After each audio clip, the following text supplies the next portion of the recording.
Sanibonani, molweni, ndiyanamkela kwezaseTV-ni ngesiXhosa. uSiyacela Dlamuka uyambetha uThando Msomi. Uthi uThando uSiyacela xa engafuni ahambe umxuthela nditsho ikhadi logoma umntana.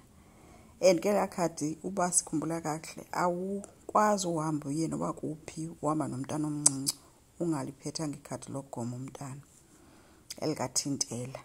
uSiyacela ke uyaluxutha. Uthi uSiyacela uThando uyatshita. uThando uthi zange watshita yena. uSiyacela uyambetha kutsho uThando. Uthi umbethe ngenye imini wowa le ngasefrijini emqhwaba ngempama.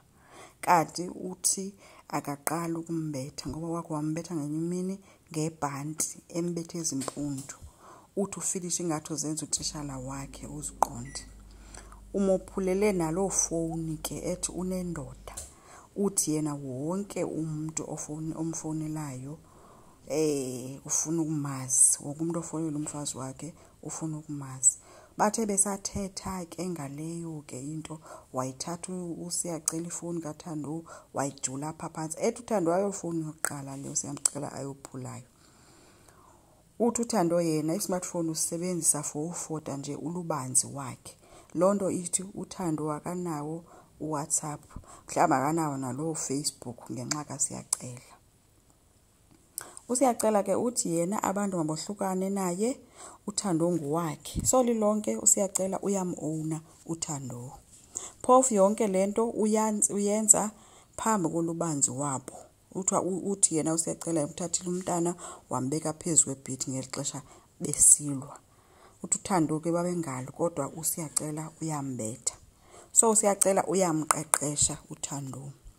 Uthi ke yena ubeqala ubetha uThando. Uthi futhi yena uSiyacela kanaxesha lamntu. Abantu mabahoye ibusinesses zabo bahlukane naye nomfazi wakhe. uThando uthi kude kwaphuma umlungu weB&B ngenye imini owayebuza uba kwenzekani na. uSiyacela uthe xa ephendula umlungu, "My wife is cheating me." Uthi uThando ke nazange waba nendoda ngaphandle koSiyacela. Abantu ke bayabuza uba why uMojalove promoter i-gender based violence nje.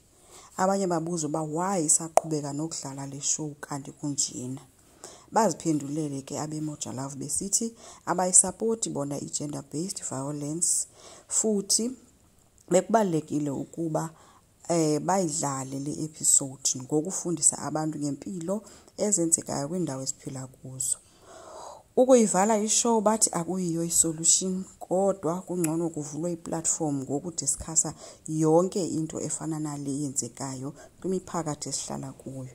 So ayizovalwa Isencane Lengane sazoba khona. Siqhubeke sibukele uSiyacela ehlukumeza uThando. Ndazi ke ithini imibono yabantu kodwa nje le show nami ndithi nje ngcono ivalwe. uSiyacela lo atshajwe ngoba akakwazi kaloku umhlukumeza kangaka umntana abantu. eTV-ni sibukele. Enkosi ke ngicela siqhubeke subscribe, silike futhi singakhomenta. Bye.